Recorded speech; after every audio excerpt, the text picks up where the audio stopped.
రోజు 2 స్పూన్లు lion date syrup గోరువెచ్చని పాలల్లో కలుపుకుని తాగొచ్చు. లయన్ డేట్ సిరప్ ప్రతిరోజు 2 స్పూన్లు. ఉమ్మడి కరీంనగర్ జిల్లా వ్యాప్తంగా అకాల వర్షాలు అన్నదాతలను ఆందోళనకు గురిచేస్తున్నాయి. జగిత్యాల జిల్లా పెద్దపల్లి జిల్లాలోని పలు ప్రాంతాల్లో వడగళ్ల వర్షం కురిసింది. ఈదురుగాలులు ఉరుములతో పాటు పెద్దపల్లిలో పిడుగుపడింది. మామిడి, వరి, మొక్కజొన్న పంటలకు నష్టం కలిగింది.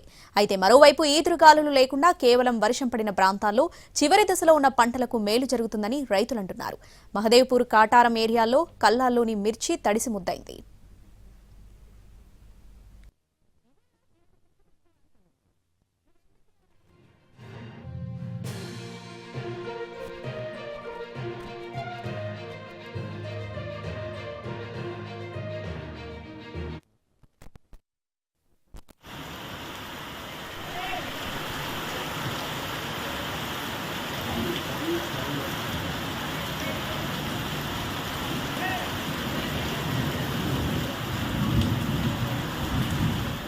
అకాల వర్షాలపై మరింత సమాచారం మా ప్రతినిధి భాస్కర్ అందిస్తారు.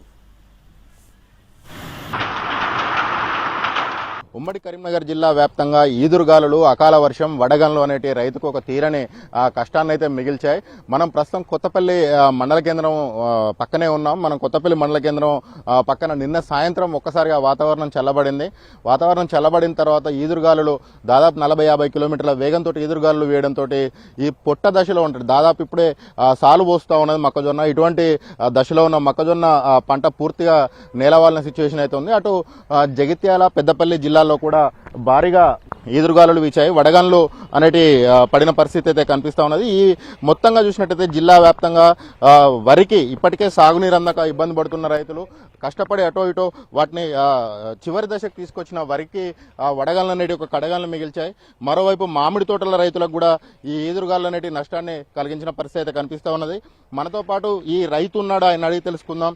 మాది 2 ఎకరాలన్నర మక్కపేట సార్. ఇది అకాల వర్షాలకు ఏం లేకుండా చేతికి వచ్చిన పంట మొత్తం అడ్డం పడ్డ సార్, బనికి రాకుండా అయింది. 2 ఎకరాలన్నర మక్క పెరడి చాలా నష్టపోయినాం సార్ ఈ వర్షంతో. అంటే ఎంత అయింది మొత్తం పెట్టుబడి? 70,000 అయింది సార్ 2 ఎకరాలకి. ఇప్పుడు ఇది ఎకరకు వస్తుందా? ఇది ఎకరా సార్, మొత్తం ఖరాబ్ అయింది. చేను మొత్తం ఖరాబ్ అయింది. మేము కౌలు, ఇంకా దాంట్లో కౌలు ఉంది. కౌలు ఎంత ఎకరానికి? కౌలు ఎకరానికి 15,000. 15,000 కౌలు, 2 ఎకరాలకు 30,000, 70,000. ఇది అంటే 2.5 సార్. 2.5 40,000 రూపాయల కౌలు, 70,000 రూపాయలు పెట్టుబడి అయింది సార్. 1,10,000 రూపాయలు అయింది. మాకు 1,10,000 రూపాయలు పెట్టుబడి పెడితే మొత్తం అకాల వర్షాలతోని ఖరాబ్ అయింది సార్, మొత్తం నష్టపోయినాం. ఈ వర్షాలు, అకాల వర్షాల వల్ల నిన్న కురిసిన రాళ్ల వర్షానికి చాలా వరకు మామిడి తోటలు మొత్తం పిందె, పూత అంతా రాలిపోయింది. అక్కడక్కడ కొంచెం కాయలు పడేస్తే కాయలు రాలిపోయినాయి.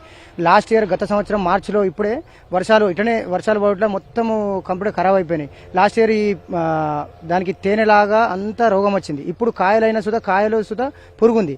అక్కడక్కడ పడ్డ కాయలు సుధా చేసుకొస్తా అనే దశలో ఇప్పుడు సుధా మామిడి రైతులు సుధా కోలుకొని దెబ్బతీసింది. ఖచ్చితంగా ప్రభుత్వం అనేది ఇటువంటి ఉద్యానాల పంటలకు ఖచ్చితంగా నష్టపరిహారం ఇవ్వాలి. ఎప్పుడు కూడా ప్రభుత్వాలు ఏదో చెప్తూనే పోతున్నాయి. అంతకుముందు టీఆర్ఎస్ ప్రభుత్వం కూడా డబ్బులు ఇస్తున్నారు, ఇవ్వలేదు. తర్వాత ఇప్పుడు ప్రభుత్వం మారింది కాబట్టి ఈ కాంగ్రెస్ ప్రభుత్వం అయినా రైతులను ఆదుకోవాలని మేము రైతుల పక్షాన కోరుతున్నాం. మామిడి రైతును ఆదుకోవాలి. మామిడి రైతులు మెజార్టీగా కౌలు రైతులే ఉంటారు. మామిడి రైతును ఆదుకోవాలి, ఈ కౌలు రైతులను ఆదుకోవాలి.